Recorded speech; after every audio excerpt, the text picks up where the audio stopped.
What are you talking Old about? and smoked. That's what I like. Welcome to Enter the Nerdom.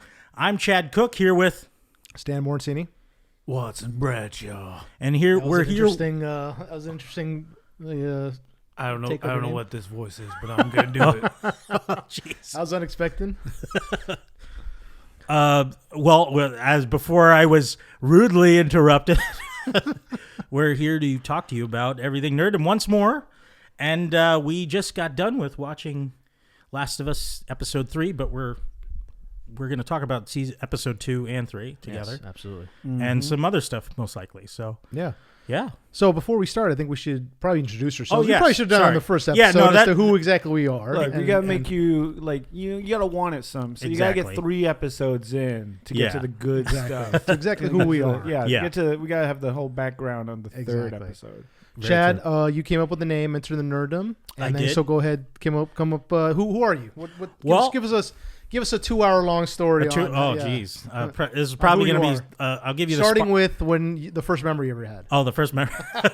I'll give you the spark notes. Well, I saw the light out of the opening, and then I climbed my way out, and Interesting. yeah, no, but in all seriousness, I am an aspiring voice actor, and Fred, you're not aspiring, you're a voice actor. You're a voice actor, guy. Don't say otherwise. I'm a Okay. writer. Damn it. You're a writer, but yeah, I'm a voice actor, and I work in the industry with He's Warner. doing air quotes, everybody, for Yeah. the audio. For the people who can't Yeah, for see the it, people who audio can't cast, see. Yeah. which is all of us. Yeah. So, but yeah, no, I'm into everything nerd-like. You know, I'm a big fan of movies, comic books, video games. I don't know what else there What's your is. favorite genre? Genre? Action movies, but also I do like sci-fi. So they combine well so much with action and sci-fi anyway. Right. And comedy also is a second there. But what else? I don't know. I'm Where are you from? Where I'm from? Oh yeah, that's probably smart. To give it. I'm an East Coast kid. I'm from the tri-state area, New Jersey. Jersey. Dirty Jersey. Get a pork roll, egg and cheese, or to some it's Taylor ham, egg and cheese. You know? Is Jersey Mike's actually from Jersey? Yeah. Really? Yeah. Oh, interesting. I met him.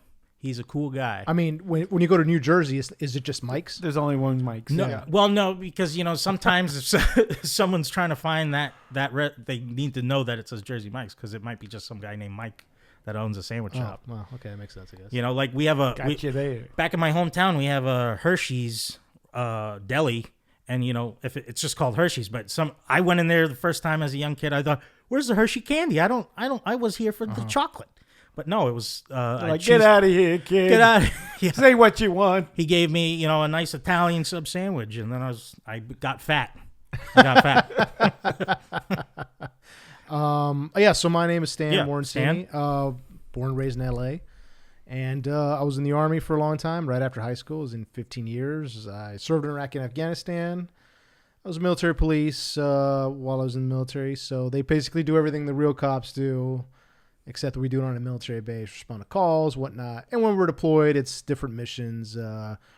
In Iraq, it was mostly convoy escorts to protecting the convoys or carrying all the supplies because they're easy targets.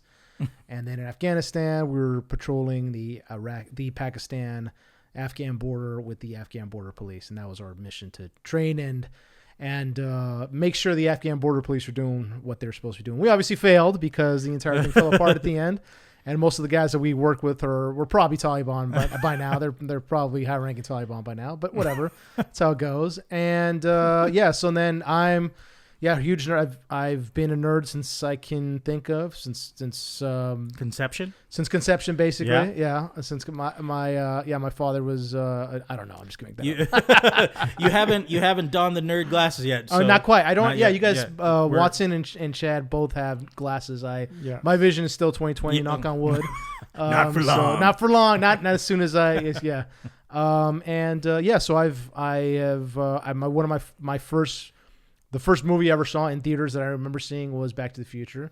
Nice. I'm pretty sure it was a rerun. It was maybe back in the theaters for some reason, but I remember watching it in theaters as a kid. I was born in 82, so I think it came out in 84, didn't it? 85? 85. 85. So it 85. probably is 86, 87. Oh. When yeah, it was It probably, might have been when I was born. It might have re-released it in '89 when Back to the Future 2 came out.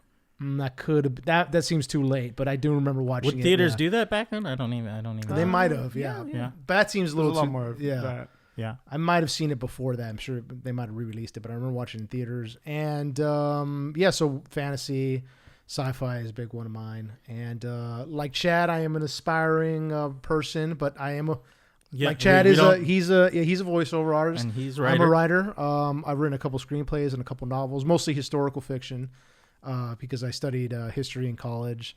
But the man got me down, and they made me change to business management. So that's what I got my degree in. Boring as fuck, and but I'm still trying to get my stuff published and still trying to get my screenplays sold. So yeah, that's me in a nutshell.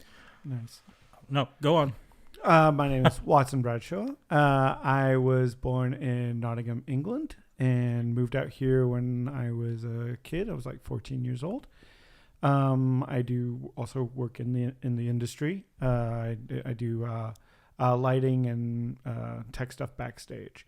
We all met around like 4 to 5 years ago. 2018 now? is when I joined the group. Yeah. We're all part of a nerdy reading group where we meet twice a month. We read comic books and graphic novels and basically hang out and chit chat for a few hours every other Wednesday, and called the Reading Rainbows. Reading Bros. Shout out. And that's when we all met and discovered all of our dumb love for everything nerdy. And our kinks. You And know, our kinks, yes. We don't limit ourselves to just one thing. And I think we all started off, and it was a fun thing to do, and then the pandemic hit, and it was kind of like this seed of normalcy in this crazy few years of like where nothing was normal, but I knew that we could, at that time we were Zooming. Yeah. And it was just I knew I had that. I knew that no matter what, I could go on my computer and meet with the same group of guys, and we could talk shit and talk nerdy, and it kind of made everything okay for a while. And now we're all back in meeting again, and things are going well again. So that's we're sitting across from each other right now. And in doing so, we talk movies. We used to, we went and saw movies together and did that, and realized we got a lot of stuff we can talk about, and hence the podcast. Yeah. I mean, yeah, that's a good thing to bring up. That's a good point, Watson, because I remember that was one of the things that we were doing during the pandemic was watching movies together on Amazon or something like that. We tried to stream it, and and my watch it all internet was so crappy. Yeah, and we would all okay, everybody hit play, go. Right, and then somebody would be like, did we hit play? Wait, what's going on? Yeah. So it'd always be like somebody a couple seconds behind.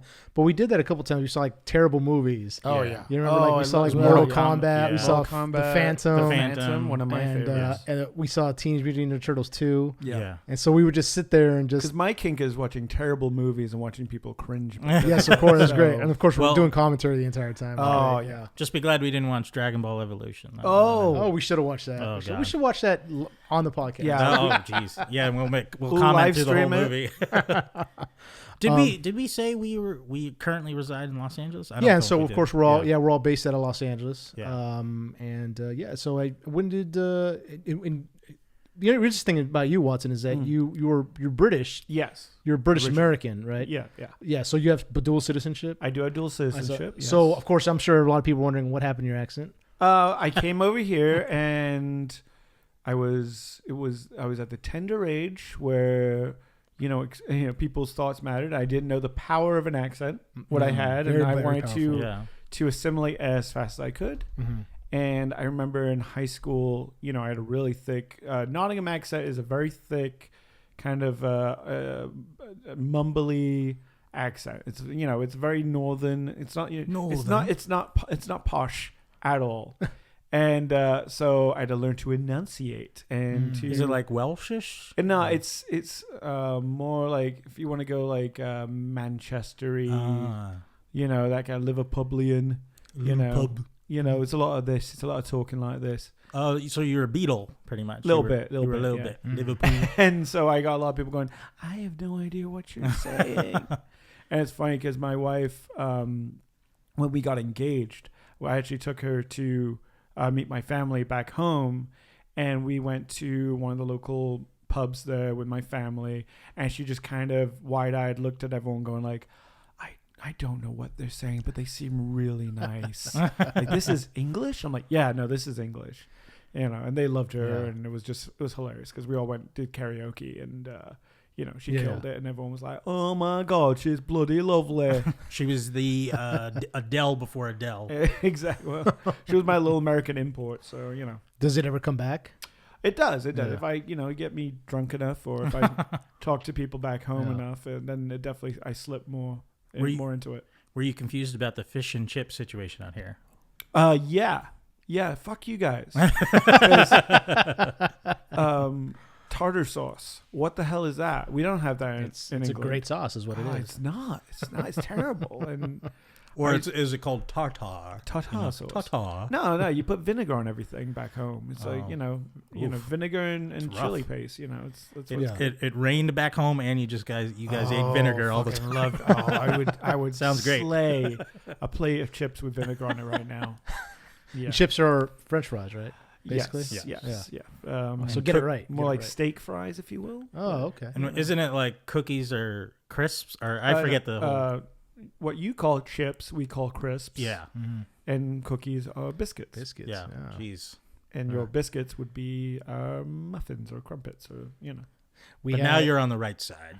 now you're on the right side. Now I'm like the day Welcome to walker. the colonies. Yeah. I can walk had- both worlds. Yeah. We had a I British have a very officer. American kid, so We had a British officer who trained with us in my school. I was an ordnance specialist before I became military police, and so a lot of different countries send their officers to our ordnance school to train on munitions. And we had a British officer there, real cool guy, real cool. He was a British captain, and so we'd always, technically he's an officer, so he's not within the United States, so you don't really have to follow him, but you're supposed to show him courtesy. Outranking you, Yeah, he's not but ranking it, but can't be he's like, like a hey, what's foreign up, ex- he's a fucker? foreign It can't be like, exchange student, yeah, he's you a know. foreign exchange student. You have to be courteous. You have to Yeah. respect his rank to an extent, right? But he was a real cool guy, and we'd always come in and we'd mess around. And so we'd always ask him questions like, hey, sir, did they celebrate 4th of July over there? Oh, fuck you guys. Yeah, No, there's a whole missing chapter in our books about about that, yeah. we have a lot of fucking history over there. By the of way. course, So yeah. it's it's like we don't really talk about that stuff. So how often there's unify it's very strange because there's unifying factors within American kids in terms of like pop culture, particularly in the 90s when we all grew up, right? Yeah. Like the Stussy S. It's a Stussy, goddammit. It's a Stussy S. You all know what I'm talking about, right? Oh, the yes, S? yeah. Like that, so everybody who's it's weird because like Pogs are another one, right? Yeah. Yeah, Pogs. I feel like trends, I brought Pogs over to England, by the way. So that's what I was going to ask you about. So trends that happen, like I just thought were happening here in the United States. I mean, on the West Coast. No, People on the East Coast, in Texas, in North Dakota, we're all experiencing that either at the same time or a little little later. Yeah? Yeah. But everybody knows about the S, right? The Stussy S, Yeah. right? Yeah. Well, so how does that did that happen in England too? Because I've always wanted to ask you about I don't that. remember the How does Stussy S being out there. I remember because I moved here in '94. So I remember when I got to high school, that was definitely a thing. And so I definitely saw that on a lot of people's Trapper Keepers and binders and such. And you were like, what the fuck is And that? I was like, well, that was kind of cool. I was like, all right, cool, a little less. But over there was we had different pop culture references for sure. Right. I remember coming out when I first showed up here, like I was heavily influenced by Oasis. My whole look was very Oasis. Like I wore like the button down shirts without collars and the khaki pants with like the I was very much of that ilk. And so coming here and seeing like the later become most of my friends were like skaters and stuff like that, and they're rocking at that time Airwalks and Vans and and stuff like that, and you're just like, oh, I need to adapt real quick or I'm just gonna get live out here. Right. Was kind of what was going through my head. So I mean, were there some similar? So when you got over here, were there some things you already kind of caught up on, like Ninja Turtles? Oh yeah. I don't know how is Saturday morning cartoons a thing over there? Yeah. Oh, huge. In England, they are. are. Oh yeah. Like I would wake up every day and watch, Biker Mice from Mars, Really? That and was a Ninja show over there, huh? Turtles, and yeah, I mean, but there's some British TV shows that you guys don't have out, out here. Right. Like we had Super Ted, which was a teddy What bear the fuck that is had that? superpowers, Yeah. and Banana Man, who was A man who's been his powers came whenever he ate a banana. That sounds interesting. I have to say, I always thought England had just one channel because all I knew of was the BBC. yeah. We had 4. You to had be 4? honest. Okay. When I grew up, now I think now Interesting. they have 5, but when I was there, there was BBC One, Mm-hmm. BBC Two, and then you had 2 independent channels, which are ITV and Channel 4. Oh, wow. So The Sky is now one, isn't it? Sky is if you had, We used to if watch you that when I was had in England, satellite in television and you were lucky, you would watch Sky. That Watch- means like yeah. you were a rich kid if you had Sky. Really? Oh, man. yeah. That was we watched that a lot in Germany Oh, because rich- it was the most up to date stuff that Yeah, we could yeah, see yeah. over there without having. Now, cable my subscription. neighbor, I remember, had a satellite dish, and I remember like going over there to watch Sky Yeah. because I was like, "Ooh, hoity-toity, you have Yeah, yeah. Sky." Now But- everyone here remembers the turning of the dial for the TV, right? Yes, Everyone- course, we're, yeah. we're Yeah. all old as shit. Or yeah. now, if you want to get real deep, did you ever have the pliers on the turn because the fucking thing broke off? Oh, the dial thing. I mean, turned off? yeah. we did that. Yeah.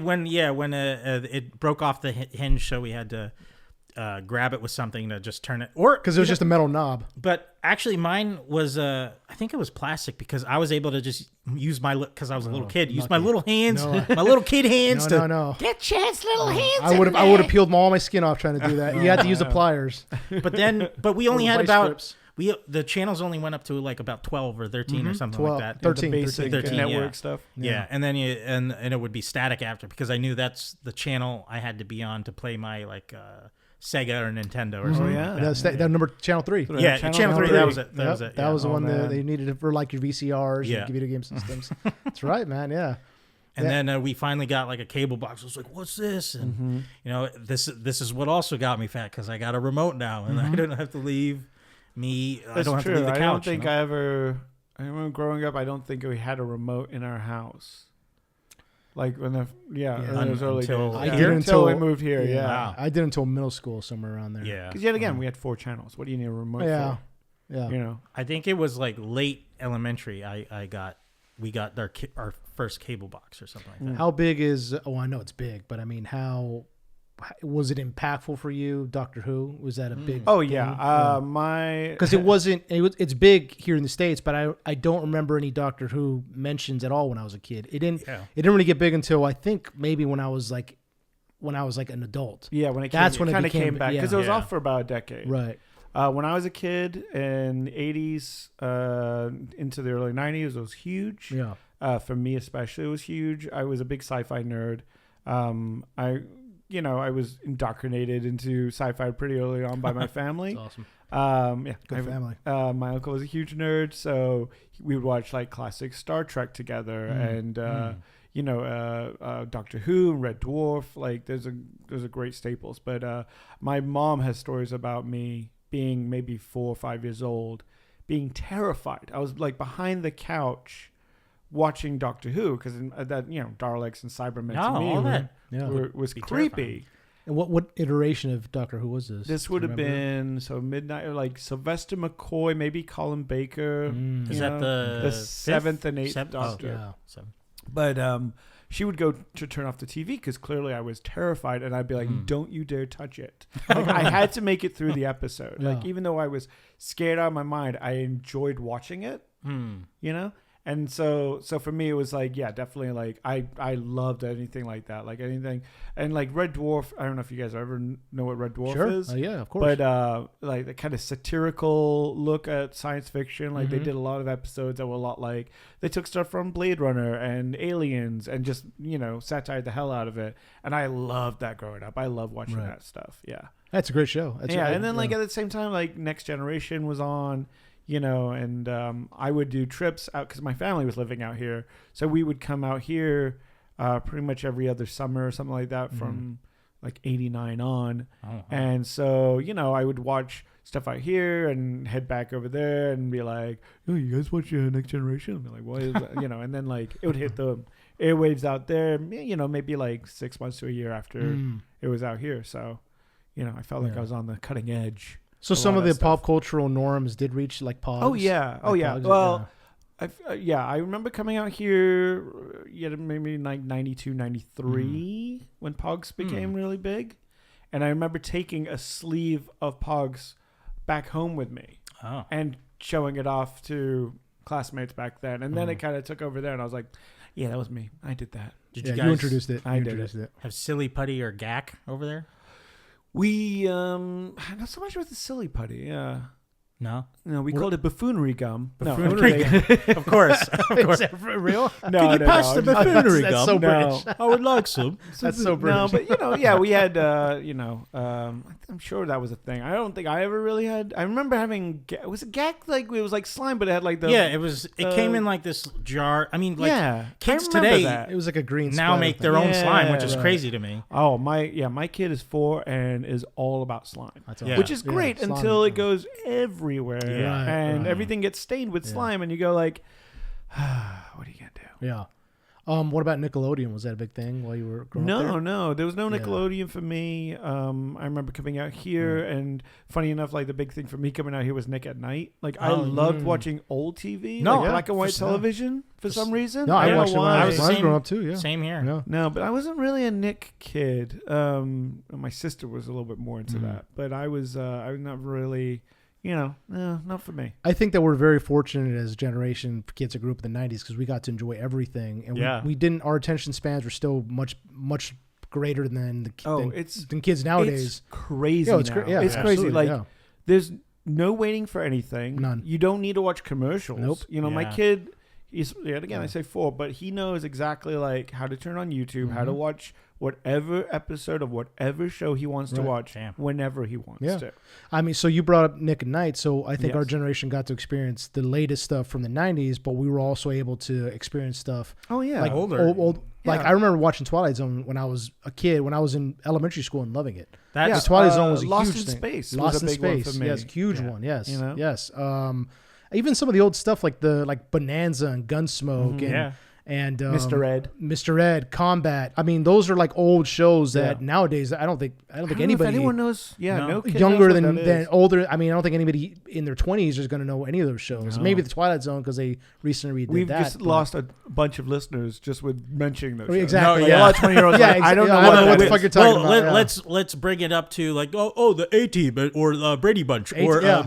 you know. Well, A-Team. I mean, No, yeah. yeah. I mean, with that, and that was definitely an 80s show. I don't think Yeah. a lot of people are gonna know what A-Team. MacGyver. MacGyver. You know, MacGyver's right, and yeah. so and then of course we got the latest stuff, X-Files. Yeah. Which Yeah, that so- was terrifying for me as a Oh, the X-Files is it's still terrifying as an adult sometimes. Oh, Like, that's holy true. shit. I haven't done a rewatch of X-Files. Oh, I don't I- think since it came out. Like I- I haven't. Oh, you, I did it a couple years ago. It's Same here. It still Did a holds deep up. dive? Still No, holds yeah. up. Oh yeah, it still holds up. I watched every single season. It took me about a month or so, and that was about 10 years ago. It's still worth the. I even still worth it. appreciate the seasons with Robert Patrick when he took over for Mulder. Oh, right. Yeah, no, they're good. They're good. I was like, when they first came out, I heard they weren't great because everyone loved Mulder, Yeah. but they held their own because No, it they had did. he had his own little arc that they didn't get to finish, which I Right. thought I was hoping to see the thing with his kid missing. And they also had Monica Rodriguez. I want to say that's her last. something I'm like the blanking character on- Monica. but she was something great too. Monica. Yeah, Monica something. Yeah, but she was. I mean, I thought they were good as Yeah. because Because they were. that happened like after the movie, right? It was like yeah, the it was first like- so. movie. Yeah.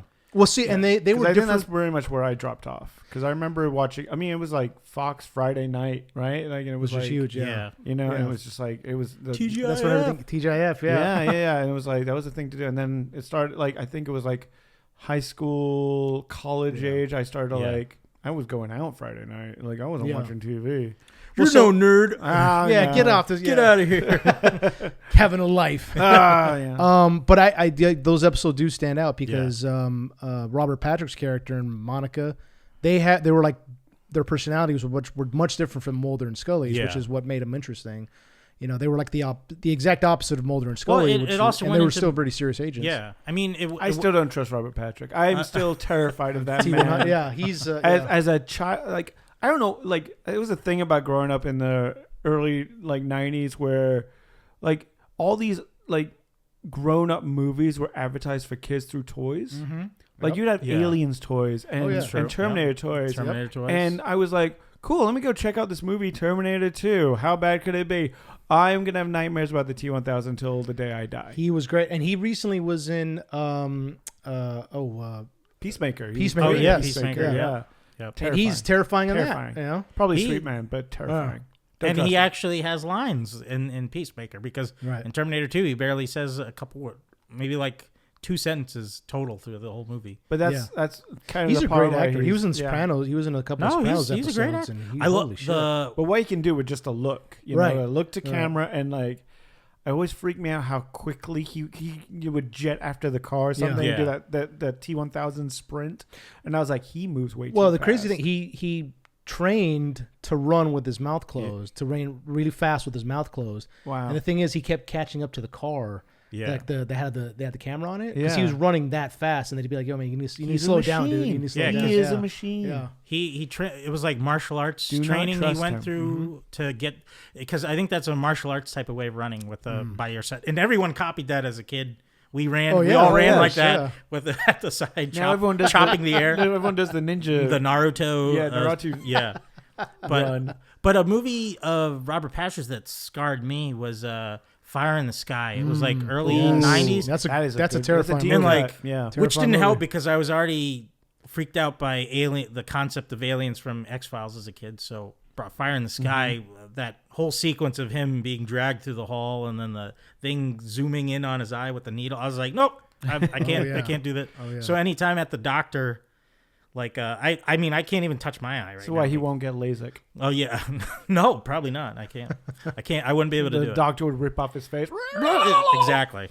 It's all been LSD just in my It's, coffee it's right just now. it's just an alien from They Live. Oh God. Oh yeah, that too would be terrifying.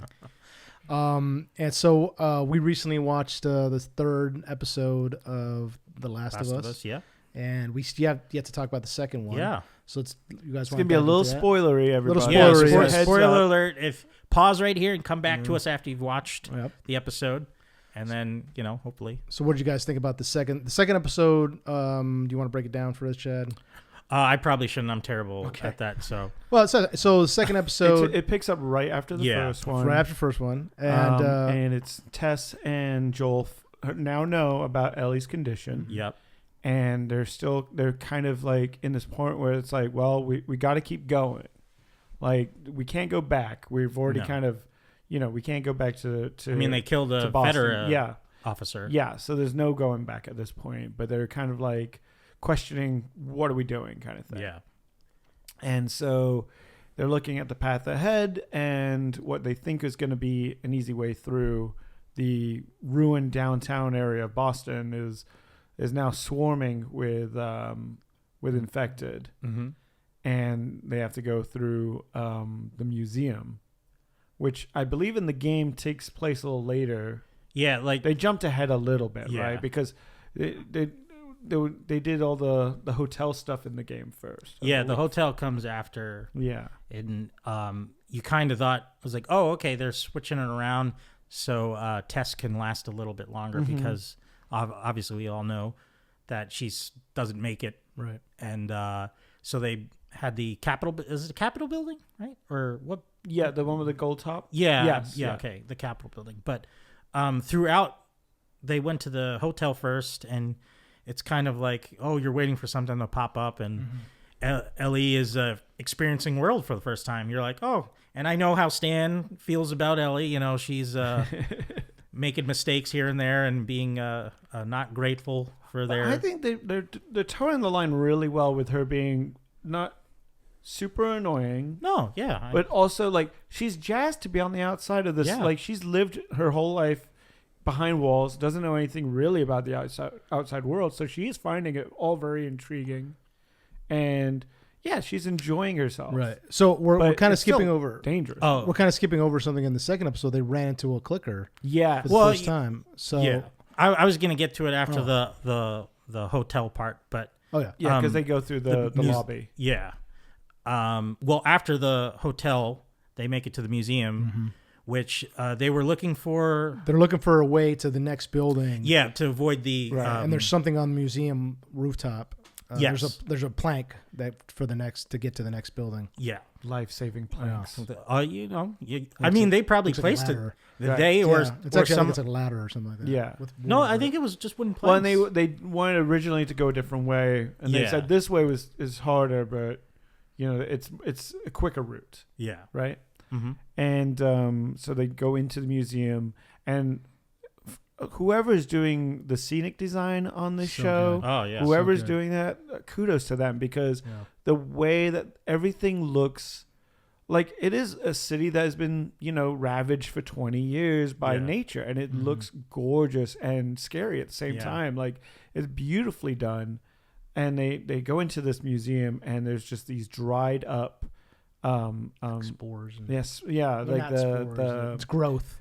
Yeah, it's tendrils, tendrils. yeah, are just, and that's how kind of showing like, okay, this area may be clear because, it looks like it was overrun at one point, but we're gonna give it a shot. Right. Before we get too far, right before that, they talk about how instead of the spores, it's the actual growth underground that Yes. connects all the fungi or infected, and it's pretty much like a hive mind. Like if you step Yeah. on the wrong patch, it might activate and like tell a horde that you're nearby. Yeah, or and they where- brilliantly There's a- show that with Yes. the horde that was lying out, and when the wind shift and the sunlight moves, you see them all roll as a unit Yeah. towards the sun, like where That- it would want to naturally grow, and it's so creepy, Mhm. But it looked amazing. but it looks gorgeous. Yeah, And that's when Ellie realizes that they're connected. yeah. And that's when she's told, well, yeah, there's tentacles that run under the ground, and you Mhm. step on one, you have some are run over a mile. Yeah. So if you step on the tentacle, or you have a chance of alerting infected from a far distance away. Yeah. It's a brilliant way to keep things Yeah. tense. And so, and we were talking about this earlier that they got rid of the spores, Yeah, but it seems and one of the reasons because they don't want to have the actors constantly wearing respirators because it covers up their faces. That's but true. also it also could be it seems like the tentacles are much more terrifying. Yeah. To me, they are. I would much Yeah. rather Oh. deal with spores than step on something Yeah. as I'm trying to get past a group of infected and they realize where I'm at, even though I'm hidden, and come straight yeah. at me. You And know, I think so Chad pointed out too in the game, the spores are very like an isolated Yeah. thing. Mhm. Like you can't, like if you're dealing with reality of science, like no, those would be in the wind. Yeah. and They'd be blowing infection everywhere. would be, would be, airborne, and that would be it. Yeah. So yeah, dealing with it being more of an isolated way of contact, that's a good way to go about it. right, Definitely. right. And then back to the clickers. Yes. They looked immaculate. I mean, like I had an expectation from the trailer, before the show actually started, and they show you a glimpse and stuff, and I was like, okay, but they didn't give you the full movement that we got to Right. see, and the way they waved and wailed their And arms, they move their was- hands. Yeah. It's I'm so good. So It's glad good. they went practical as well. And they Yes, didn't I was go just going to ask you guys. You CGI. think that's CGI? That's the clickers have growth on their heads, the fungus growth. I believe it's all suit work. I think It Yeah, looks the- real, yeah. right? I couldn't tell. That's when you know it's good because Yeah. is it CGI or is it they real? 'Cause it maybe looks have real. enhanced it a little in Right. the end. Yeah. Maybe taken away Little some tweaks, of the seams and but- stuff. But man, it is terrifying and like something you've never seen before, which is really great to see. Right. Like within a Right. TV show or anything like that. Like we've all seen every kind of form of zombie out there. Mhm. Yeah. But seeing this like just organism take over a human body like this, it's Yeah. very made me think of now I forgot the name. Alien or No, like John Carpenter's okay. Oh, the thing. The Thing. The thank Thing, you. yeah, Jeez, I sorry. was kept saying to say it, but it's not it. But yeah, The Thing, like just the way it's this kind of like this body horror yeah. of like Yeah. no, this is what would happen. Like these things just explode out of your body. Like your body is not your own. I always find it interesting though, because why the fungus wouldn't? I mean, I don't even know if it would be conscious of to keep the eyes in together, so it could be Right. used visual instead of sound. You know, like Well, I- I mean, it's been great about this is because this is based on a real phenomenon. Like, there's been a lot of videos put on online recently of people Yeah. looking into the actual the fungus, Yeah, and the cordyceps. seeing the cordyceps Yeah. and seeing the insects that get infected, and you're just seeing like some of them, half of them are like half their body is missing, and they're Yeah. still walking straight, and you're seeing stalks coming out of their heads and stuff, yeah. and they're still alive. Right. You know, Yeah. Yeah. it's wild, and And just I saw this terrifying video of an ant that the fungus will make the ant climb as high as it can to get to to sunlight, get to the sun, and then it'll stick its mandibles, its jaw into the stalk that it's on, the Yeah. leaf or the plant that it's on, and gets stuck there. And then the fungus just kills it, and as it grows out the spore from its head Wow. to catch the wind and spread the spores. It's Yeah. Jeez. crazy. Which is insane. Yeah. You know, that Yeah. it's able to control this ant to go high and then impel yourself here, and then thanks buddy. You know, Thanks for the ride. Yeah. It's Whee! Yeah. so then they're able to get out of the museum onto the next rooftop, and this is where I know you said I don't have necessarily a problem with her. I think that she I think that they're having an issue, and I'm beginning to feel it's an issue that they have to make her likable soon, because we're now in episode 3. And this episode was she was a little better. She wasn't in it very much, but Joel and Ellie weren't in it very, very much. But I'm having a problem with likability. Ellie in the video game is, she's sassy and she talks back to Joel and, what do you know, old man? To an extent, but it's very subtle. Whereas this, she tends to be a little more. Every time he says something, she comes back with like a comment. She's a teenager. No, yeah. They do that. They talk back, they talk shit. But it's like, I think that so here's a good example. So they run to two clickers. They're able to kill them. And it's the first time she's ever seen a clicker. Yeah. First time that she's ever experienced one. And it's a terrifying it's terrifying for her, right? It's terrifying for Joel, and you feel the fear of like, oh man, we got to deal with these things right? now. You know, Well, I'm surprised even, she didn't scream though when the first one showed yeah, up. and the two veterans, Joel and what's Tess. her Tess, yeah. who have faced them countless times. Yeah. They're terrified. Yeah. So then they get to the roof, and then Ellie's like, "Is that it over there? Is that the next path?" Talking to I think it's a ladder with boards on it. Yeah. And to get to the next building. And she says, "At it," and they're like, "Yeah, that's it. Wait up for us." She's like, "That wasn't this is just a ladder or whatever. This is just a plank. Right. This isn't scary." And she just like walks across as they're like tending to Tessa's ankle, and we find out later she's been bit. Yeah. Yeah. But they're tending to her ankle. She twisted her ankle, and she like walks off after being attacked. After they said, "Stay close, don't do anything dumb. You're not immune to being torn apart." They said that. Yeah. Yeah. So and then she's like, I think it was a little weird as far as like character development goes. She's just I- it's fine, I'll be all right. And she just Well, I leaves the two who know what they're doing. So it's just like, how about shut up and listen to what they're telling you and don't get separated. What I do Because look what happened to love, what they're setting up is what I feel Mm-hmm. is how different Ellie is versus how Joel's daughter was. You know, like Joel's That could be daughter it, would have listened. Yeah. This girl, she's a wild card, and I think that's what kind of like it's bumming Joel out a little that this kid isn't listening. Like she's constantly like, "Give me a gun, Yeah. let me," like she's jumping into Yeah. the fray Yeah. and jumping into trouble. Right. While Joel knows better. He's like, "You don't know anything about this world. Mm-hmm. You think it's a playground out there. Things can destroy you," but she's not listening because she's Yeah, she's which a is weird. It's teenager. like you would think that by this point she would listen, because it's like you don't know everything, kid. Like you think Well, you do, but you don't, they- because you grew up in yeah. you grew up in the Boston QZ zone. You were in school this entire time. She's tough, yeah, for sure. She's tough and she's smart, but she doesn't have the experience that they do. Yeah. So at some point, it's like, why don't you? Now it's like again at the end of the third episode, it's like, okay, I'm going to listen to what you're going to say. Yeah. Yeah, So yeah. Ellie agrees, but it's like as soon as if I was to go out in that situation, even as a kid, and I ran into these terrifying monsters, I mean, I'd be like, oh, whatever, dude, whatever you want me to Right. do, I'll just stick by you But- guys. Like, so, but the difference being she's been brought up in a world of monsters. well, yeah, but she's never seen them before, though. That's No, the thing. but- She knows of them, and she's even like asking in the second episode before they get to the hotel, she's asking like weird questions like, is it true that there's these huge things that they shoot spores at you, which I think it was in the Right. video game. yeah. But yeah. so it was like it was a nod to the video game, but like, and they're like, no, we And hope we not. hear a like, yeah, and you hear the screaming of the Yeah. clicker in the distance. Well, I think So- she's like when she's crossing that ladder or The plank. The yeah. plank.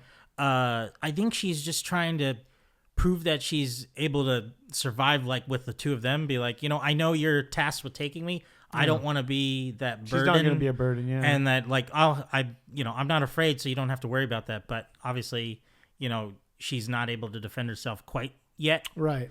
But I think she'll get there as she learns more from Joel. And she also walks away again in the third episode, which we'll get to, which really pissed me off. But I do love, and I gotta give a big shout out to Anna Torv, who's the actress who plays Tess. Oh yeah, yeah, she's great. Kills it. Yeah, and she's great. In that episode 2, she starts bonding with Ellie. Mm-hmm. Yeah, like they have the relationship. Yeah, and Joel's just kind of on the watching their sex kind of thing. Right, so they cross into.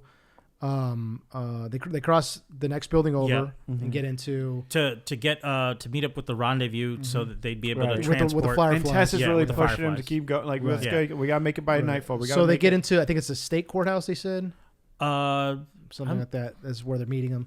I think it's like some sort of capital, something like government that. building. They said state something. Yeah, state something.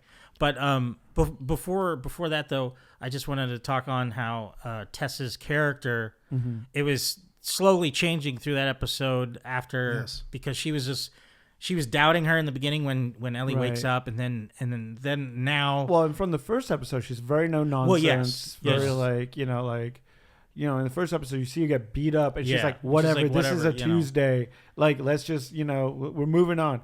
And you get to see kind of a softer side to her in the second episode. Well, Hope's like slowly returning to her. So she's becoming a little softer, and she's like, maybe, this might be something I would, and she even says like, this is not my home, that I want to go home, and, right. Because at some point, Joel says, let's go home. She's like, this is not my fucking home. Yeah. But they walk up to the state. You brought up a good point though, Watson, before that Ellie in the beginning of this episode was eating a chicken sandwich. Oh yeah, which chicken to them is a luxury in this world. Absolutely. And again, so she's being a smartass again. She's like, I guess they got it from smugglers, not you guys. Yeah. Anyway, but you said that you brought up a good point. Oh yeah, I was like, it would be a luxury in that world for anyone to have any kind of bread or anything like that, like because that's where the infection came from. Mm-hmm. Yeah. So I don't think you see Joel ever eat any kind of breaded products and I feel like, she's able to eat bread because the infection won't affect her anymore. Why would the Fireflies hold on to bread though? Like that's a it wouldn't be 20-year-old. You're right. Yeah, I mean they could probably still produce it because there's no spores, but unless it's like they'd probably stay away leaven from bread, like the one like without that. something without. They got wheat that good mother sourdough that we all everyone during the gluten pandemic, free, guys. Everyone during the pandemic made those sourdough. The Fireflies are bread, gluten free, right? dude. Obviously. See that was this Earth's problem. They didn't switch to gluten-free bread. Obviously, right. duh. That's what killed killed them. They try to warn us. They try to warn us. But then they get into the courthouse, the state capitol. The state capitol building. I'm obviously people who listening will correct me or comment on here and tell me otherwise. Please comment and tell us how bad Chad is. Yeah, tell me how stupid I am. How wrong is Chad? All fucking Chad. Berate Our phone me. lines are open now. Just give me some kind of feedback. I need it. So Joel approaches the vehicle outside, and he notices blood inside the truck. And so Ellie and Tess, sorry, I'm calling her by her real name. Tess joined them over by her character name. Character name, yes. And they notice a blood trail leading into the building, and they go inside to investigate. And there's all these Firefly acquired materials, and it looks like all of them are dead. And it turned out like someone must have gotten bit, and a fight between the infected and the Fireflies happened, and everyone lost. So I love Joel's very quick to he looked at the scene and was like, someone got infected, everyone lost. Yeah. It was just like, it was great. So good. Just so cold. That's what I love about Pedro Pascal in this, is just like, he's very matter of fact. He's just he sees the situation. Mm-hmm. He says, okay, this is what we got to do. Deal with it. Yeah. Love that. And then we find out some terrible news. Yes. That Tess has been bitten. Yes. She's on the fringe of turning. Oh, I see what you did there. Oh, she was very on the nice. show. Fringe, a great show. You should check it out. It was a great show. It was a great show. We should all watch it. It was a fringe episode. It was a crime that it got canceled when it did. Yes. But before it was stated she was bit, she's hysterically like going through items like we could find something to she's contact. Panicked. She's panicked because she knows her time is almost up. Mm-hmm. And I think for her, she just wants to complete that mission, right? She's like, look, I got limited time. I just want to get this girl to wherever that they can make, in her head, she's like, she's going to find the cure, right? Oh, well, she's had no purpose for the longest time. Yeah. And now it's she's just like, day-to-day. I could do some good here, like with my last few minutes or something. And, now that's going to be passed on to Joel, and she pleads with him to like continue. Yeah, because Joel, I don't think he wants didn't want anything to do with this. He wants to go back or he wants to look for his brother Tommy more that's so. it. Yeah. So then one of the infected kind of comes back. Yeah. And Joel shoots him, and then we see the tentacles wrapping around the infected. So hands. good. And then I guess not the swarm. The swarm of infected that were a couple buildings down. Mm-hmm. You hear them coming. Yep. And so then Tess begins to say, okay, you got to go. Like and she knows that she's infected. She shows Joel her wound. Yeah. And she says, you got to get her, please. You do something right. Make it count, basically. Yeah, so count, and she says something. I was trying to remember in the first episode they showed the picture of the how long it is where you're bit, like right? How long the infection? Right. So I was like, how long she got bit, like close to the neck. Yeah. Well, it was on the neck. Yeah, and I so I guess like, because it infects the brain, it's closer. Right, yeah. She's so, not gonna last that long. But then I think she says something pretty poignant. She's like, everything that we've done. Yeah. You can write it. You can write all the wrongs we've done, which obviously, you got to do pretty terrible things in this world to survive. No, definitely. So she starts overturning these cans of, looks like gasoline, these barrels of, these 50-gallon barrels of gas. And she takes a case of grenades and throws them on the ground. Yeah. And so then Joel realizes, okay, I got to do this. So she takes Ellie and runs out. And then the infected bursts into the room. Yep. And she's trying to light this and her hand is Zippo shaking. lighter. Yeah. But she can't do it. But I'm thinking, like, why don't she just pick up a grenade and just toss it, But, whatever. It's more dramatic with the Zippo lighter. Here's my question to you guys. So she's trying to light the lighter, right? Mm-hmm. And then one of the infected comes and they gives her been the kiss of dubbing it death. the kiss of death. Yeah. Is she gone at that point, or is she still? No, I think she's still. I think she's because you see her eye like looking off to the wandering. Yeah. And at first, I'll admit, when that infected was walking over to her, it sort of looked like the actor that played Tommy. And I was like, oh, did they change it to be... Did she recognize him? I thought she might have recognized him or something. But obviously, that's not the case. I don't think they're going to go that way. I always thought it would be more tragic if she got turned and didn't have time to light the gas. I thought that the infected were running by her because she's already infected, so they're going to ignore her. That's what I thought. That's what I thought too. Like I thought, well, that's why I. That's why you got me already. Right. Yeah. And I think that's why the infected went over to her because she was still her. Yeah. Even though he did the kiss of death, it probably takes a little longer. But the showrunners, I remember reading or watching an interview or something. They were speaking on why it wasn't a violent way the infected came over to her, like because it wasn't the infected wasn't met with violence. Like if you just let yourself over, you just it will gently, over? yeah. Wow. So I was like, that's very interesting because you're always trying to kill, like because we're always trying to shoot the infected, so they're gonna meet us with violence. But if you don't, they'll just peacefully walk over and spread their. Oh, that makes sense. And I was like, that's an interesting way to go about it. Yeah, that is an interesting way to go about it. Yeah. And so in the second episode, we see Joel and Ellie. Mm-hmm. They're on the road, and I thought that so Tess has just died maybe a couple hours prior to that, possibly. And it seemed like maybe a day or so. Yeah, at least maybe a day. I'd maybe say. A day. And I get again, it's the world they live in, which is kind of like, oh, somebody died. Oh, well, move on.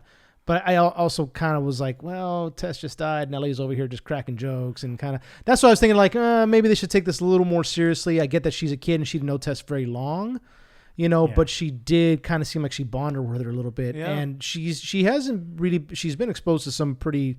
They mentioned that she was in a military school, so they probably didn't treat him the best in there, but it doesn't seem like. As opposed to Joel and Ellie, she's lived a pretty sheltered life because she's never had to worry about the infected. Yeah. It doesn't seem like she's ever had to scavenge for her own food. No. Scavenge for parts. She certainly has never killed anybody.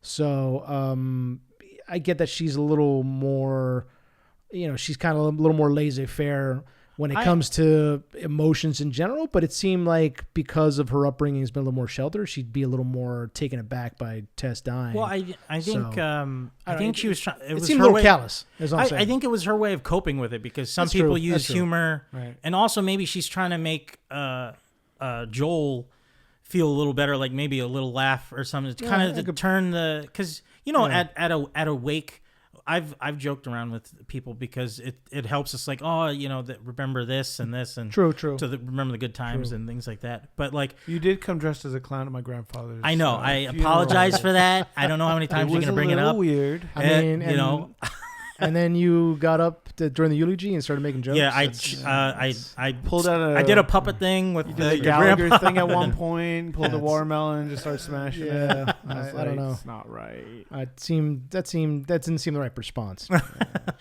But I think that was part of it, and like also, she already knows Joel doesn't want to be doing this, and she's like trying to be, alleviate the tension, because she also is like, it's not my fault, because he wasn't really talking to her at the moment, like the time.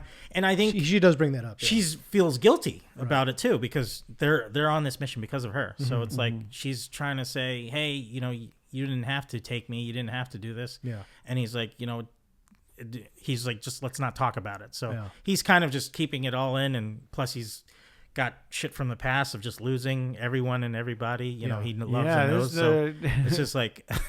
So there was an interesting part where they're on the road and Joel doesn't want to take her down a certain part of the path. Oh yeah, because there's a massacre site right off the side of the road of these civilians, and we see a bunch of skeletons. It's all a bunch of skeletons. Yeah, and they have bullet holes in them. Boneyard, and we see so we see this massacre site, and Ellie's like, "What happened?" And Joel says, when they started clearing out civilians, the military went around telling people that they were going to a QZ zone, a quarantine zone, and unless there wasn't any room. Yeah. And then it's implied that the military lined people up beside of the road and just shot them. Yeah. And Ellie said, why would they do that? These people weren't sick. And they said, well, dead people can't turn. So at least not in this world. And no. So and then we so messed up. They go over the pile of bones, and we see a baby skeleton. Yep. Which means that they have had no qualms about also shooting kids, which drives me crazy. But. Which this show is pretty brutal when it comes to that. It's not the first child who's been killed. Kids aren't safe. This is like the third kid we've seen killed in this show. Yeah. Which is pretty brutal. And so then we get a flashback of that same mother and child, because they're wearing the same type of clothing. Alive and well. Great way to do a flashback. Oh, Great transition. And we see the military's clearing out a housing area. Yeah. And throwing them on the back of trucks, and supposedly they're going to quarantine zone, but apparently these people were murdered. And then we see I can't remember the character's name, but it's Nick Offerman. Yeah, Bill. Yes. Yeah. Who is looks like a survivalist in his basement, watching the evacuation on monitors, and of course he's in his basement is full of guns and ammunition and survival gear, and and so he can hear people walking around his house, grabs a shotgun and waits, and then he says, "Not today, you jackbooted thugs." Right, and then once they disappear, he pretty much takes over his community. Yeah, right? Yeah, very easily, and like he's the know-how that he possesses. I was like, I'm jealous that I know none of that. And we said that's probably just Nick Offerman. Yeah, I mean himself. He's like, they probably just went to him and said, "So what would you do in this situation?" He's like, "I do this, this, and that," and then they just wrote into the show. Yeah, I think I would. I'd end up like going to Best Buy and grabbing stuff that I couldn't use because I had no power or water, and I'd be like, "Oh well." Yeah, but he's able to build an electric fence around the small community. He raids the gas stations for fuel, goes to the Home Depot, takes a bunch of supplies. Turns the gas back on. Turns the gas back on. Yeah, he goes to the gas plant Yeah. and turns the gas back on in his community, so he's able to use that. Has a big old Jenny in his backyard. So. Huge Jenny in the backyard, and then he's able to electrify the fence, and then Watson, you saw that he was building something. So what? What really? I was like, there was one scene. I think it's when Frank goes in the hole, I believe, but he's got a grinder and he's welding a piece of pipe to the grinder, and I'm a bit of a tool nut. I like tools, and I'm looking, going like, what's he doing with that grinder? Like, why would you do that with that? What is he doing with that grinder? And yes, it pays off at the end, and it's amazing. But yeah, like you just see him kind of home aloning, his community. Yeah. Oh, yeah. He's setting up little traps and everywhere, and he's got some great tripwires connected to guns. And it's that one scene while he's so good, eating lunch or dinner, and he's just looking at his camera because it's entertainment for him to see like one of the infected crouch by and just get shot in the head. Is like never. He's got tripwires all around, loaded as shotguns. Never gets old. Yeah, so good. And I love the casting. Nick Offerman is great in this. It's like he was born for this role. Oh yeah. You know, like I mean, who else do you get? Like he's the most true. You know, but it's maybe Matthew McConaughey. Oh, that would be good. All right. This town is mine. All right. We got some infected coming in. But no, and then the introduction to Frank, who fell in his hole, and you know, it's not a I didn't. Euphemism. No, I didn't want to take it there, but you know, after what was it, 10 years till he came across Frank? I think it was 3 years. 3 years. 3 years Oh, yeah, after it was the 3 infection years. started. Sorry, yeah. So 2006. Yeah. Right. And then So he's already been alone for a while. Yeah, and, didn't you seem could to tell. mind it. Yeah. And the guy that plays Frank is Murray Bartlett. Yes. Who was also in the first season of Lotus, if you guys have watched that. He was really good in that. I suggest I if you haven't think watched he it. also played a character in the game. I don't know if you could pull up the game really? IMDb. Yeah, he was or just go to his IMDb page. But I think he was a character. I want to say he was. I'm blanking on who he was exactly, but I like a week or so ago I was flipping through. I was like, oh, Well, he was. I heard that Troy Baker has a part in the premiere. Yeah, it hasn't been shown. Oh, okay. Oh, it's a premiere. I don't know. I know that he's somewhere in the show. I thought he was maybe in the premiere episode. Oh, but maybe. I like that they're using the voice actor. And Yeah, they got the voice the head of actors the of the Fireflies. clickers Yeah. to be the clickers. So, Really? Yeah. So that's a weird phone call you get. Yeah. You remember doing like Hey. a clicking thing in 2013? We need you. This is your time. I'll saddle up. Okay. Time to shine. And I'm Sam Elliott. Well, I never thought I'd get this phone call, but I'm ready to click and I'm ready to swing. Wow, I didn't know you had a Sam Elliott impression in your saddlebag, sir. I'm impressed. I hold it close to the chest. All right, I'm just I've gonna heard, bring I've heard up- better. I'm though. gonna pull out there's random celebrity random- names and There see you go. what Chad can do here. I'm not seeing anything. For Oh the no, rest of maybe this. I imagined it. So sorry for making you search, but otherwise, yeah. No, but just a fantastic episode to fill out this backstory of these characters. Yeah. And I mean, I was watching it going like, this could have been a movie. Like Yeah. just these two and the way they survived Right. together. And they do a flash forward a few years later. You see their relationship build and, you know, them meeting with Joel and Tess for the first time. And they have a very like normal lunch together. Yeah. Where Oh, they have yeah. like wine and it looks like Bill has cooked. Yep. Yeah. And they're just sitting out in the front lawn, just having a good time and I drinking love it. wine. And that's great. It's great chemistry between the cast because Frank and Tess are like, oh, let's go inside and let them talk. Yeah, Yeah, so they go they're inside and they're just like chirping jabbing along. about. Yeah, Yeah. it's like they're having a great time together. Like, oh, I love your wallpaper. Thank Yeah. you. Let me, you know. And then these other two are just kind of staring each other down, just like Things are gonna yeah. get worse. right. Yeah. And then Bill has a gun. And just sitting there on the table, trained at right? Joel, And then yeah. Tessa's like, "I completely understand that. I would do it too, you know." Yeah. But yeah, and then but of course, like Joel's like, "Get that fucking thing out of my face." Yeah. Right. You know, and so they gain each other's trust because Joel is basically saying, "Well, your fence is corroding; it's falling I apart." love that they're both kind Yeah. of cut from Yeah. the same cloth. Where Joel's like, "I see what you've done here. Right, This is gonna make if you let me help, like, right. we can Because last he a brings up a lifetime." good point. We have Yeah. stuff in the quarantine zone that you can't get out Yeah, here, medicine. like Yeah. aluminum, Yeah. medicine, Yeah. machine parts. He says. Mhm. So and then you have things here that we don't have, like Right. you know, fresh vegetables or whatever it is. And so they set up a bartering system where like I I'll do bring you love, this like- and you give me that, Yeah. you know. And then they become friends. Well, at least the two couples become partners. Yeah. Right. business But partners. but they seem like they're friends as well, particularly Tess and And Frank. It Yeah. turns out Frank was the one on the radio playing the music from the first episode. Correct. Yes. And that's how they came up with the coded The coded messages. 60s, 70s, yeah. and 80s. Yeah. And I was like, oh, that's Yeah. Well, really even cool. Tess was like, "You're so lucky you met us on the radio. Because Yeah. there's a lot of Yeah. nasty people out No, there." definitely. And there's another great scene where Frank and Tess Joel and Tess are getting ready to leave. And Frank and Tess are by the front gate, like just like, oh, and they're laughing together and Oh, having a good yeah. time Yeah. and just, you know, discussing just kind of personal matters. where again we see Bill and Frank and Bill and you don't Joel see a are lot of just, people smiling on this show. Yeah, No, So exactly. it's nice They're both to just see, kind of like, staring each other down. and- Like, don't fuck me over. Yeah. And Tess seemed just so much more happier than we saw in the previous more two happier, episodes. yeah, So- much Well, more this is 10 years prior, Yeah. right? So, yeah, you just, I just interesting how time has kind of, Worn him down. worn him down. Yeah, Yeah. exactly. And like, yeah, I hope we do get more flashbacks of like, I'm sure we will. them meeting up later dates and Mhm. Yeah. stuff. Because that dynamic was awesome. It was to great. see. Yeah, it was Yeah, like great. how did him and Tess meet? That would be really interesting. Yeah. That would to be see interesting. Yeah. if they- Yeah, but I think I'll take Miranda Tour every day. the relationship between Frank and Bill was just absolutely beautiful. Oh Yeah. yeah. I mean, it was really well done. Like you were saying, like this could have been a movie in and of itself. Yeah. It could be just a movie of some post-apocalyptic something, not Cordyceps, not Last of Us, Right. Yeah. but just some post-apocalyptic movie of these two characters, these two men falling in love with each other and then living a life Living out as their best as they days. can. Yeah. Within this kind of walled compound, which is I think it was very touching. And they do a great job to complete the story, Right. and I mean, I really want everyone to go out there and watch this episode. I Yeah. really Yeah. don't want to give too So many did spoilers we say away, what but- happened to Frank?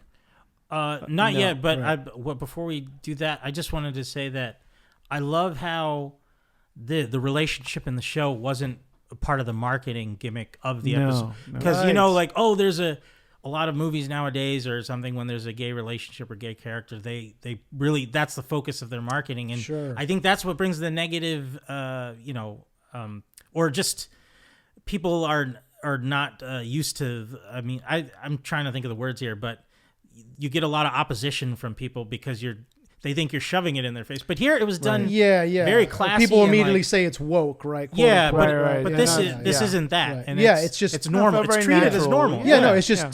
two people who just have And to I like that. fall in love. I don't. Yeah, so I just It like was, that. Yeah, it was beautiful. It wasn't like something that was this is a trend we're trying to this was actually Right, you didn't put their hat on it so hard. Yeah, It's just- yeah. yeah. Like, and I really like that. it's That just was the reality of it. Yeah.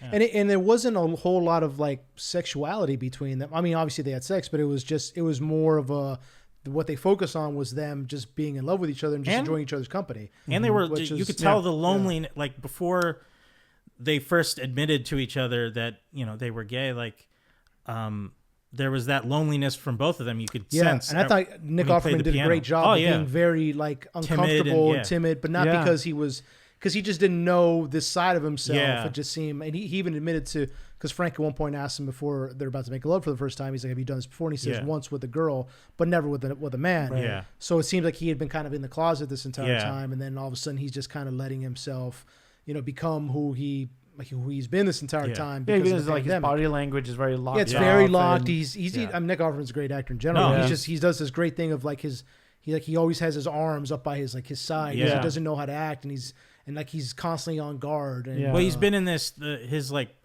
you could call his bunker almost his prison because he's just been in Right. the survivalist mode even when it wasn't crazy out yet. right. He was And he was probably He he locked probably wasn't himself out. away. Yeah, he probably wasn't out. So yeah.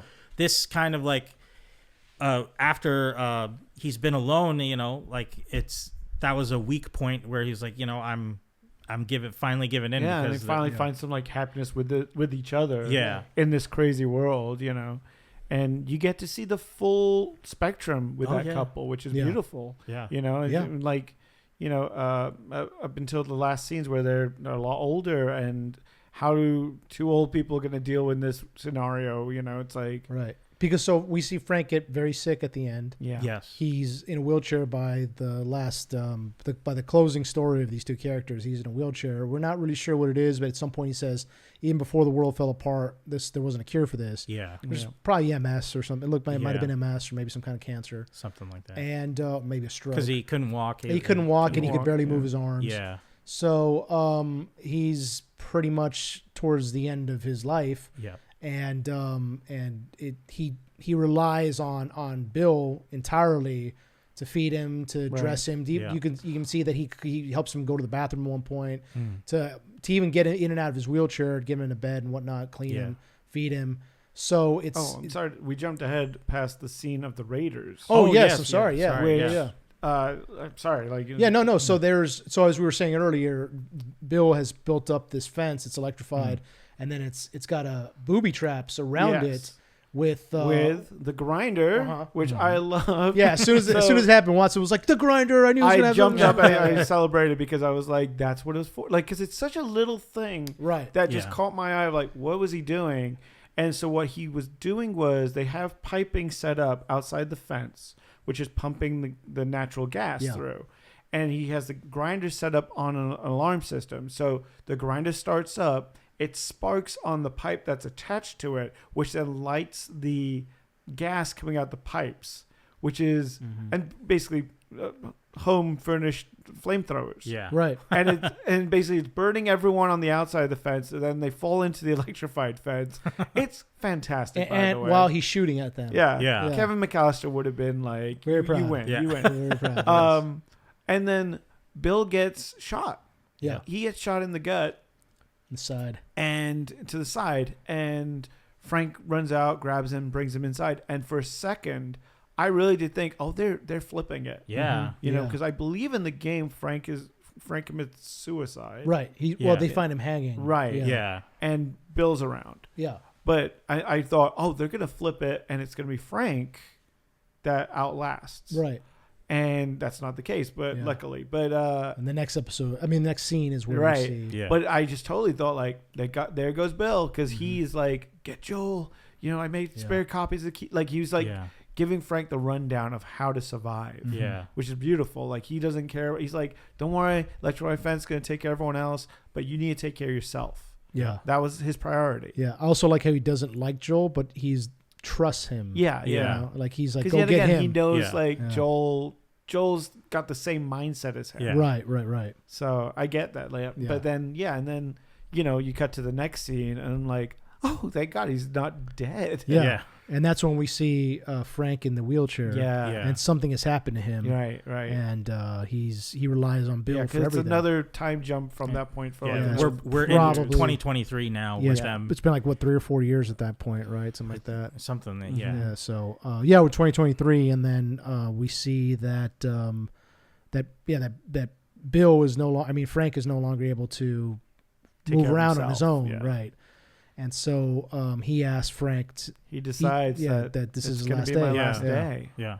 Oh. And to do everything he wanted to do that day, you know, which is, you know, go to the boutique and get married. And it's brilliant and gorgeous. And Yes. seeing people sick in a point like where they can't take care of themselves, like it's beautiful to see someone be able to take care of their own like self and their own wishes that way. You know. Well, also when Frank announced that he wanted to die to Bill, and Bill on the couch, he looks at him, and then you see his face just change. Yeah. And he becomes that timid person you saw when they first kissed. And like he's like, I can't do that. I mean, you can't ask that from me. Yeah. And like he's like, no, we're gonna have one good day together, and then you're gonna do what I want you to do to make it special, and we're just gonna end it and go to bed, and that'll be it. And and I was just like, oh man, it's like I was already getting choked up. I was like, oh jeez, this is gonna. They upped us with Well, he asked him to grind up his pills to overdose him basically. Right. So then at the dinner they have their wine, and it's not planned, but then Frank realizes that Bill has also taken the concoction of pills. Yeah. Because he put it in the bottle originally that they both drank Beforehand. out of before he And then dumped more added it, powder yeah.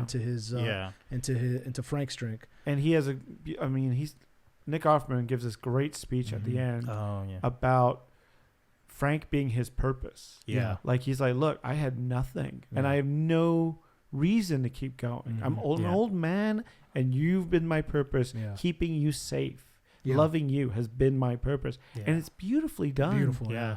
And I mean, it's crazy how good this show is and how Yeah. well written and acted it is, where in an hour, like just knowing these two guys, you see 20 years of their relationship in an hour, and how much I've attached to them. And the same with the first episode with Joel's daughter. Yeah. And just like their relationship. Yeah. And that was, half an hour, 40 Yeah. minutes of Yeah. those two.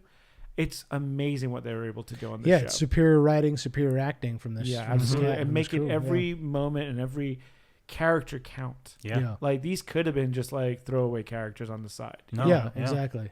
And I said it earlier. This really reminds me of like early days Walking Dead, Yeah. when they would do a lot of character development, and then they took it very slow. Yeah. And they kind of built up the characters around screen to have more of an emotional impact when it was time for them to go. Yeah. And like you said, this could have been just Ellie, and any other show I think would have probably just had Ellie and Joel showing up to the compound, and they're dead, and well, let's see what we can get from here and move on, Yeah. which is what we did see at the end of the episode.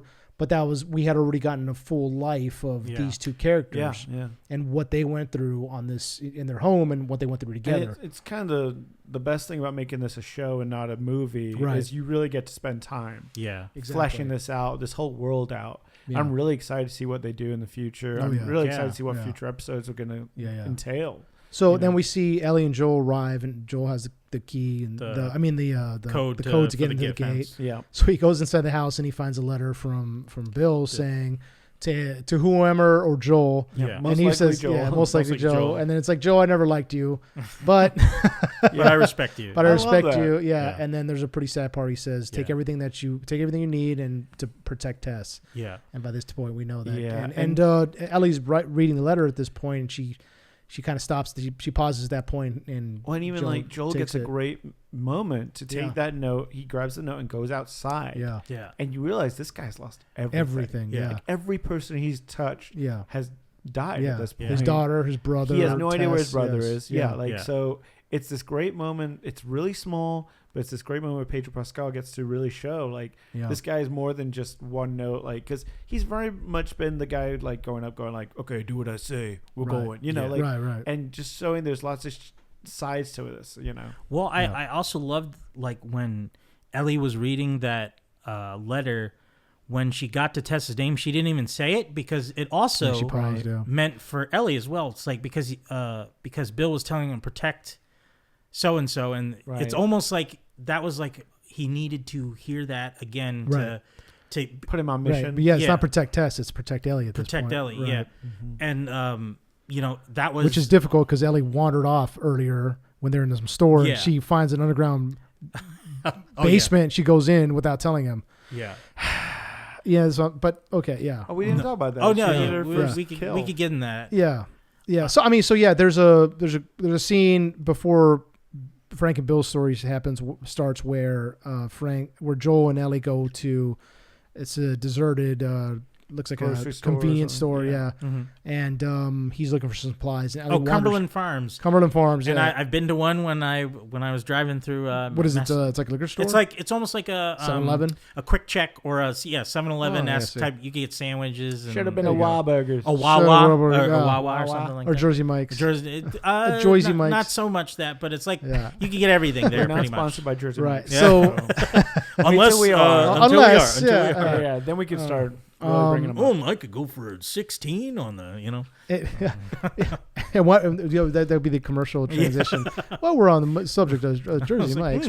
A word from our sponsor. Yeah. Here's a mushroom cheesesteak sandwich it's brought to you by HBO's Last of Us and Jersey Mike's. It always made me laugh watching like Walking Dead stuff when they had to do like a car tie-in or something. It was strange. where it yeah. was like, It was okay, strange. we gotta pay some bills here. Yeah. So Yeah. Well, they really pushed that one car. Shane like is this gonna be third season. driving Yeah, that the Shane new- car. Yeah. Yeah. It was like a Ford Suzuki or too, or yeah, something it like was that. just yeah. like, and there was all these beautiful shots of the car, Yeah. and you're just like, what is going on?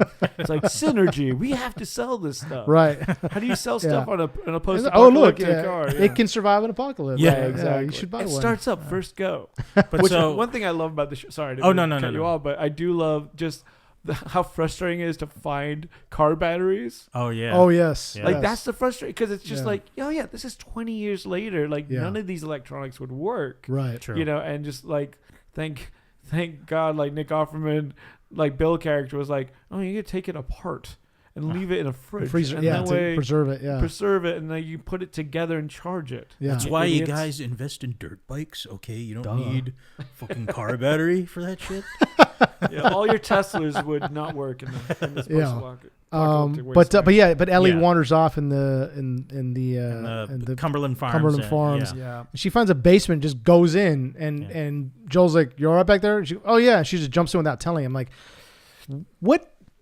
what just happened in the museum, Ellie? Right. Like, what are you doing? You know, I think so she's still trying to prove that she can hold her own. I guess, but it's at what point It's a do little you? selfish. It's selfish, yeah. And It kind of goes with her character though, because the story she told Tess in episode 2 of her how she got bit. She was like, I went in by myself to the she did or go whatever that's building. True. That's true. Yeah. Yeah. There was a mall that was shut down. and she Yeah, went in yeah. there, which I'm sure we're going to find out more. Why she probably went there for yeah. specific We're reason. definitely going to fly. Probably some Yeah. dare or something like dare that. or try to get a gift or something Yeah, like something that like for that. somebody. I mean, like so, an anti-drug dare. Yeah. Ah, there you go. There we go. There you go.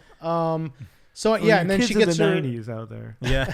she gets her first kill, which is an infected that's been crushed under a collapsed wall. Yeah. Yet a cinder again, block wall. beautiful makeup. Beautiful, Yeah. beautiful. Just seeing just the way the fungus is growing up out of his Yeah. eye socket. I and- also I don't know if I imagined this or it happened. It seemed like when she got closer, she had the light on him. She had a flashlight on him. She got closer. It seemed like the tentacles kind of like move towards the moved light. towards. Yeah. It seemed. I don't know if I imagined that or if it Or actually maybe they happened. kind of, I don't know if they sensed her, like almost like a. That's what I mean. like So an they kind of antenna. like oh shit, yeah. Well, I So- thought you were going off of like the light. They thought it was some sort of sunlight. Maybe. Well, it could be He- either one. It could be Yeah, they but sensed yeah. her. There was a light, you know, Yeah. so that. But anyhow, yeah, she gets her first kill. She stabs. Yeah. First, But- she's kind of playing with this thing. She's kind of like she has a knife. Cut it open. Yeah. Cut it open see and what's see underneath. yeah, the and you cordyceps just under the see- skin, and Just see the like the Infection. mouth Yeah. fungus. and the thing is still alive. Yeah. It's just beautifully done. crushed. Yeah. And he's kind of like he's doing the clicker thing towards her. Yeah. And then she has a moment where she gets she stabs it and looks like she's angry. It's like in terms of like, Yeah, kind of again, like fuck great you. acting moment, I think, Yeah. for Right. her. Oh, You yeah. just see the anger, and I was just there going like, yeah, there's a lot going on under the surface here. Yeah. Of like Yeah. maybe like she's being so like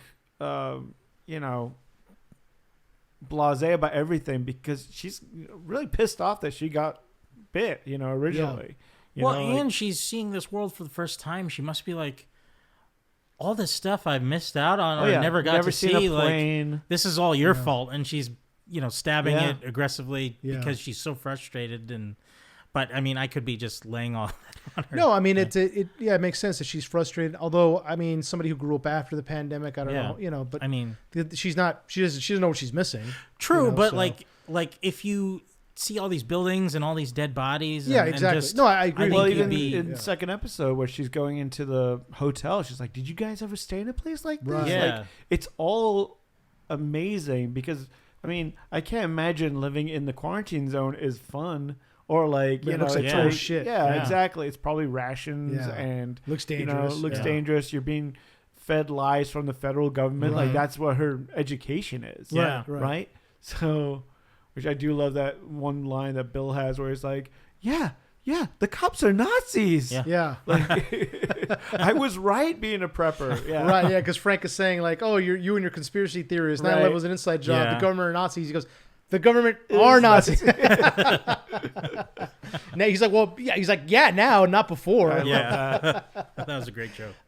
So yeah, but then we see that so Joel finds that Bill has taken the battery apart Yes. and is storing it in Yeah. a freezer, which Because makes sense. you see He his even pulled all face the just shit out of it. Yeah. fall when he opens up the truck and he's just like, "No, Yeah. Yeah. I need that battery." And then Yeah, he so just- so just Bill has realizing. left him a truck, a key Yeah. to his Mhm. the one functioning truck, Yep. right? It seems he didn't take the boat. it didn't take the it didn't take the I would have boat. taken No. that boat too. And but yeah, then he sees the batteries assembled, so he's like, "Oh, thank God!" yeah, And so Yeah. he begins charging it, right? Yeah, yeah, And yeah. that's when he so tells smart. that's when he tells Ellie, "So my brother's disappeared. I'm heading towards the Midwest, Going Yeah. to Wyoming. going to Wyoming. We're gonna hook you up with these fireflies and see if they can do what they can with you." Because that's right. At this point, he has no information. Yeah. None. There's nothing Yeah, to none. go Because on. everyone he Right. was supposed to meet in the second episode is dead. dead, Yeah. right? So he yeah. has no clue where to go with this Right. girl. And so at that point, I really like that he's like, "If you're gonna go with me, you're gonna do everything I say when I say it. Right. You got it?" And Yeah. it's repeat it back. And she's like, Right. Yeah, he doesn't have yeah. a mission right now Right. until he doesn't know where to take her. That's so Right. true. I Yeah. forgot about that. God, such a good. And then And then the moments when she gets in Ellie the got car. in the car, Mm. she feels like it's a spaceship. She's never been in a car before. I love how and- she was fascinated by it. Yeah. Yeah. Even the seatbelt, she was like, "Oh wow." Yeah, he says that's- seatbelt, and she looks at him like, "What are you talking What are you about?" talking- yeah. And And he puts it on for her. And she's like, "Oh, that's so cool." yeah, and me, I hated seatbelts. Like, so Yeah. it was just funny to see that. So Yeah. And- So she puts on a cassette. There's a cassette player inside Oh, the yeah. car, and she finds a Linda Ronstadt cassette, yeah, Yeah. which earlier Frank has been playing, and On then the Bill gets piano. on and sings. Such a good Yeah. bet. So on the piano that Bill has, Yeah. And, it's the same song, right? the same song, yeah, yeah. the same song. Yeah, and so they start driving, and it's just like she's like, "Whoa, look at this!" Like she's the first time in a car. It's just like, and she's like you said, she Yeah. says it's a spaceship to me, Yeah. basically. Oh, and then there's another part before that where we see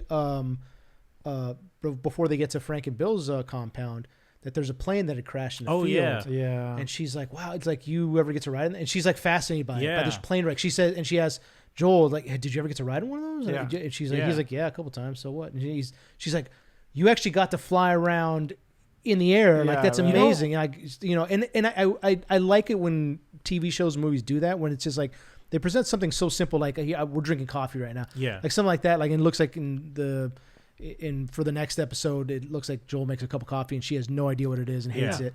But like something as simple as a plane ride or a car ride or drinking coffee Such an amazing to somebody thought. who's never Yeah. experienced that. I mean, Yeah. I think, obviously she's seen cars and she knows what they are because we saw in the first episode they're moving around. Yeah. They're moving around Humvees and whatnot. Mhm. But But you have to she, be one of the special people, I think. right, exactly. So Yeah. it's probably if you're only in the military or like some kind of Yeah. work detail, Right. do you get to ride in one? That's why it's so important to find right, a battery. Yeah. right. And fuel's already scarce as it is. Yeah. Yeah. So to her, it's just like it's something that is never to us. That's something that's very common to Yeah. characters like that who grew up in a world that doesn't exist. It's a huge luxury and this beautiful thing that is like a once in a lifetime opportunity. Right? Yeah. True. Just like flying around. She has no idea. I mean, who knows if planes even are still Well- functioning in this by this time? It's in 20 years. Going off of that though, Ellie is almost, even though she's a teenager, she is pretty much like a toddler, a little child, because like, Right. when we're that age, we're fascinated with everything, yeah. and the way something so easily accessed by us, like she's just like obviously the airplane and driving in a car and stuff like that. We don't think twice about it now, and so I think I kind of envy, like at that moment, I kind of envied her Everything's new to because her. I was like, oh man, I wish I had that sense of wonder about like something so simple and just Right. like, oh man, but no, I don't even consider any of that anymore. Like it's like, oh, I gotta hop in the car and Well, drive. yeah, I mean, it's it's just, I mean, just I can look anything up on my phone. yeah, it's Yeah. yeah, I can watch videos on my phone. yeah, I mean, that definitely. 15 years ago, I don't appreciate people it. were like, what are you talking Right. about? So, but yeah, I think the episode was very well done. Yeah. I love the Bill and Frank characters. And like you said, I can't wait to see where this is going to go next.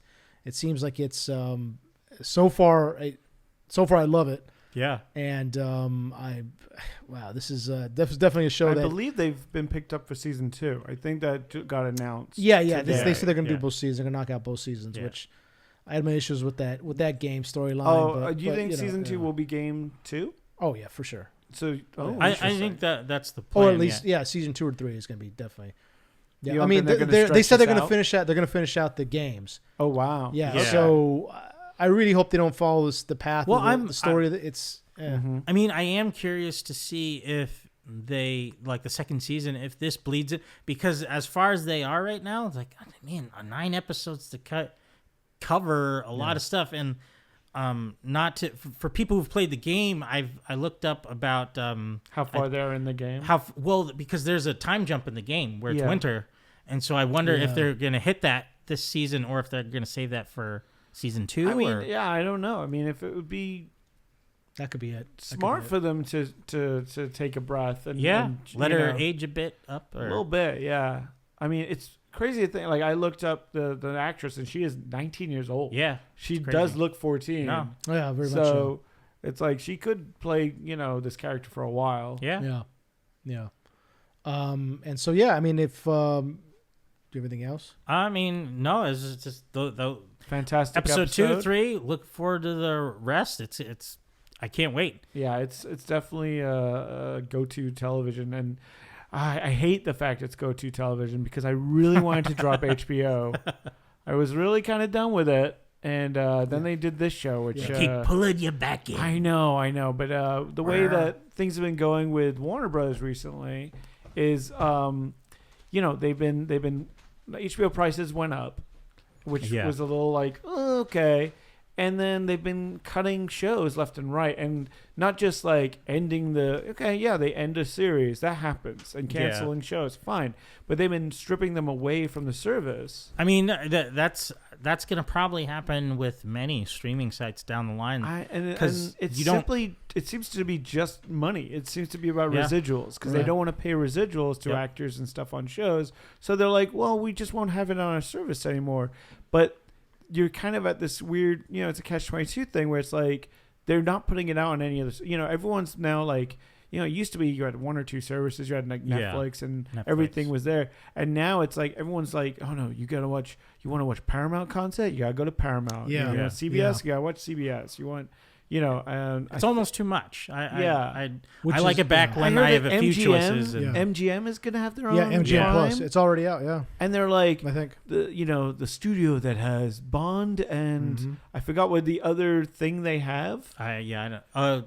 Well, I remember they used to have like the Looney Tunes, but I mean that's Warner Brothers. That's anyways. Warner Brothers, But they yeah. removed Looney Tunes from HBO Yeah. Yeah, Max. HBO Max, which is crazy. which is And nuts, it's like yeah. trying to find that stuff on physical media. No, it's tough. So, and I've heard people talk about that you should get physical media now because they're Yeah. also going back and they're editing Yeah. old things, Yeah. you know. And so, like, Last of Us, is it even going to have a DVD release? I mean, That's- Blu-ray release? Probably not. I mean, I think it's You know? maybe higher up on the food chain of shows for them, so they Yeah. might go through with it because I think But good luck Chernobyl. trying to Chernobyl's find got DVDs anymore. I think Chernobyl has Yeah. physical media, right? Isn't there? I think so. Yeah. I want to say it does, but It's hard. Like Blu-rays, I yeah. go, you go to Targets or Walmarts and stuff like that, and Yeah. the DVD aisles are getting smaller and smaller. Yeah. that's true. And trying to find Best Buy doesn't sell DVDs at Best all. Buy, anymore. yeah. Yeah. Well, they still the Blu-rays. Well, I mean, Yeah. I don't see Yeah. a section. I mean, Right. they might have like a little tray Yeah. or whatever like Yeah. that for the newest releases, but Yeah. there's no section Right. where That's it's all true. the collector sets Yeah, and that's TV all true. that shows stuff. and It's yeah, like, yeah, that's true. Yeah. And Yeah, like- I mean, like I got to go to Walmart. That's a now. good point Yeah. because I was watching Indiana Jones earlier today, and do you remember the Young Indiana Jones Chronicles, which yeah. were great? Yeah. You can't find those anywhere except you can't stream them. You have Yeah. to buy the actual like the sets of. See, of that's DVDs. weird. That should be on And those are like actual Disney DVDs. Plus. They're not Yeah. Blu-rays. Those are the Well, actual DVDs. That's one thing I don't know? understand why don't the streaming apps don't put more physical media out there because that's a second sale. Revenue, Like yeah. Right. there's a subscription, but then you also have the like, yeah, but it's a that's lot more that's more rights expense. issues. Yeah. Yeah, But- it's well, an expense. But if yeah. you think about it this way, for someone who lives in an area where they have shitty Wi-Fi and all Right. that, yeah, why would they keep a subscription if they can't watch something? that's true. Well, So- I'm just going to put this out there. None of us are lawyers, No. Right. but I definitely know that there's some differences in terms of residuals for streaming versus physical content, true. like physical media. That's true. yeah. True. So actors probably get paid a little bit more Yeah. for those kind of things. They should do Yeah. like a made-to-order thing if they're worried I mean, about yeah, I mean- cost.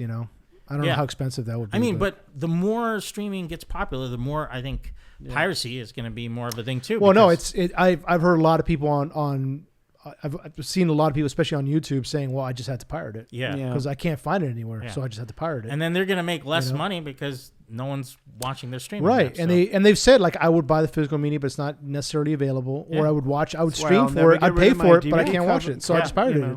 My DVD copy of Howard the Duck will be with me till the day I die.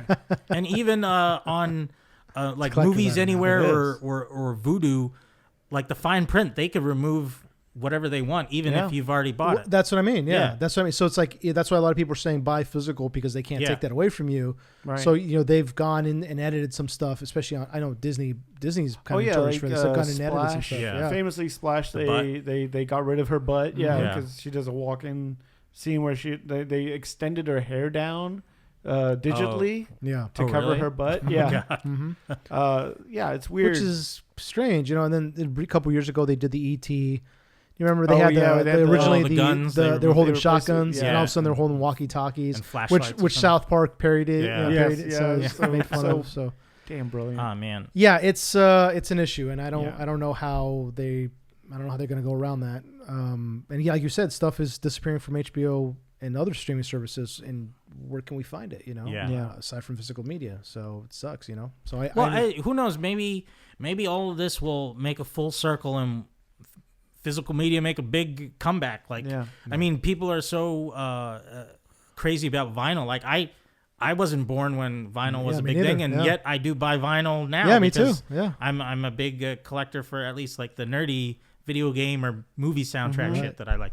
And you know, You're not a real nerd unless you pull out the Tron Legacy vinyl. Oh. Exactly. You know, Some sweet sounds. I had the CD of it. I didn't have the vinyl because I wasn't on board with the vinyl yet. I was like, why would I want that? And then I was like, oh no, these are cool fucking art display and discs and So maybe a laser disc will come back. Oh yeah, we got. You show your laser disc collection. the guy who's been hoarding them all this time is gonna be like Last of "Now Us it's-" season Yeah, 1 yeah. and 2 on Laserdisc. Yeah. Nick Offerman in his basement full of laser discs. Oh man, that'd be awesome if they Yeah. pulled one out for the show. I've got the Great. original Star Wars trilogy here. Have you seen Star Wars? That'd be great. But yeah, no, I mean, I hope this causes people to create more physical media or something like that. I'm sure it I will. got Armageddon with the Ben Affleck commentary. It's marvelous.